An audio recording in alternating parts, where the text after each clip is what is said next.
In 1971, 61% of Americans lived in middle-class households. By 2023, that number had dropped to 51%. That's a 10-point decline over 5 decades. And behind that single statistic is one of the most consequential economic shifts in modern American history. The middle class didn't just shrink in size, its share of total national income collapsed. In 1970, middle-class households controlled 62% of all aggregate income in the United States. By 2021, that number had fallen to 42%. Over that same period, the share held by high-income Americans went from 29% to 50%. The middle class lost 20 points. The top gained 21. That's not a coincidence. That's a transfer. Income did grow, technically. The median income for middle-class households rose from $66,400 in 1970 to $106,100 in 2022. That's a 60% increase over 50 years. But upper-income households grew 78% over the same period, from $144,100 to $256,900. The gap didn't close. It widened. And the wealth gap is even more extreme. Federal Reserve data for Q4 2024 shows the top 10% of American households holding an average of $8.1 million each, and as a group, controlling 67.2% of all household wealth in this country. The bottom 50%, tens of millions of families, averaged $60,000 each and together held just 2.5% of total wealth. The top 1% alone holds 30.5% of everything. From 2001 to 2016, upper-income families saw a 33% increase in median wealth.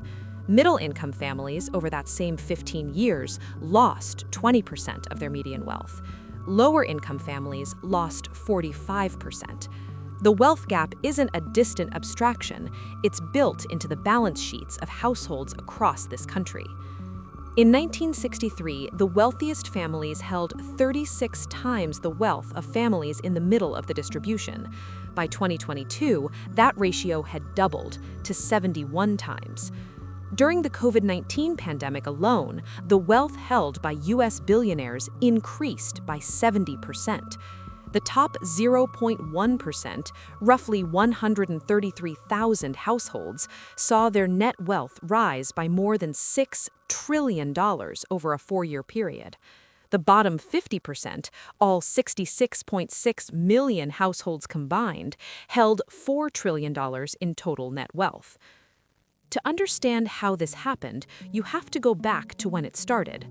The post-World War II era, roughly 1950 to 1973, is what economists call the Golden Age.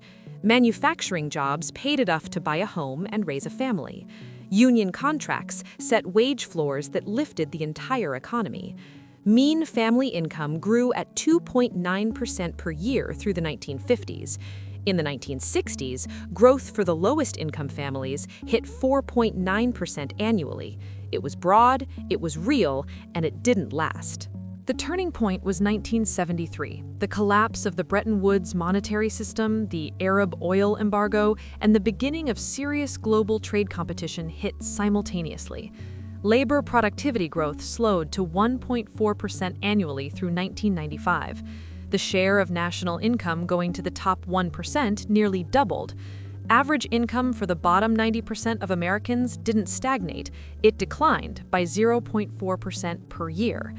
Then came the industrialization. Between 1979 and 2005, the employment share of goods-producing industries dropped by more than 11 percentage points. The manufacturing jobs that were replaced by service sector work, lower wages, fewer benefits, no pensions, no union contracts. Detroit manufacturing employment fell from 338,400 jobs to 153,000 between 1947 and 1977. What happened to Detroit eventually happened, in varying degrees, across the Rust Belt, Appalachia, and industrial communities nationwide. The most consequential number in this entire conversation may be this one.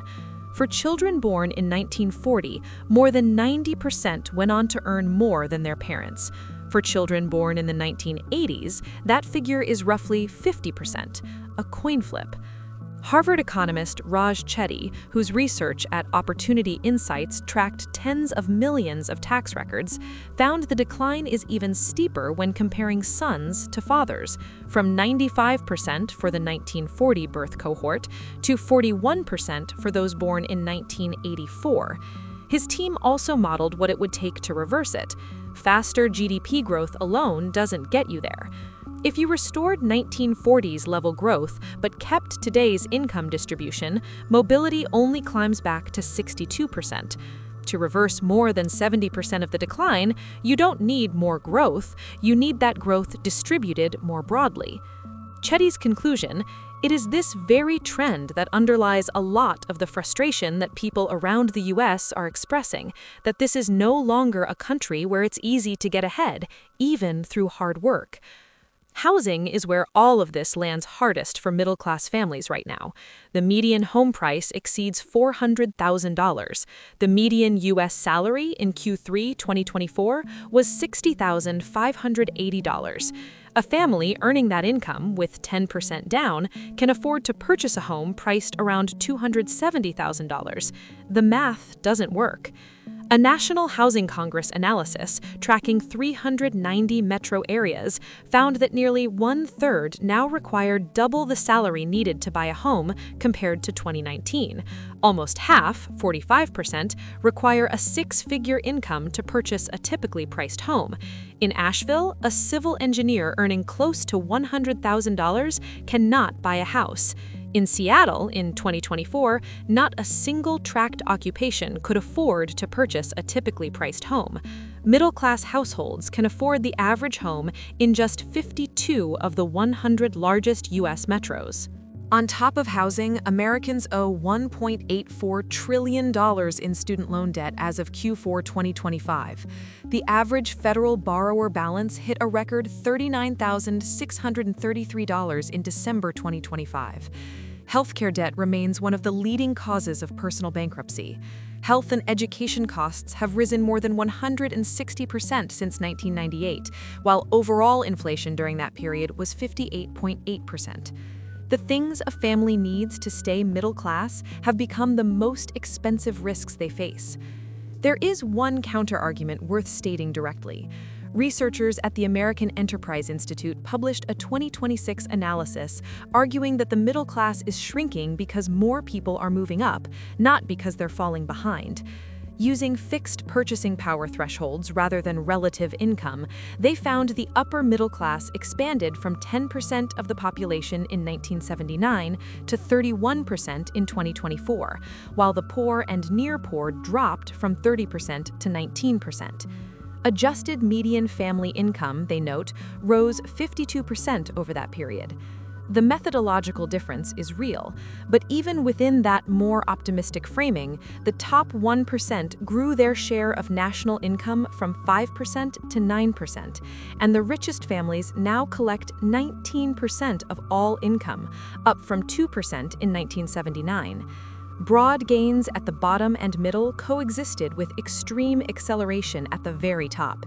The question of whether that constitutes a success depends entirely on what you think a healthy economy is supposed to look like. 53% of U.S. adults say they can't make financial progress. 48% say they are constantly treading water. Nearly 1 in 4 Americans have no emergency savings. 42% of middle-class households could cover just 1 month of expenses if their income stopped tomorrow.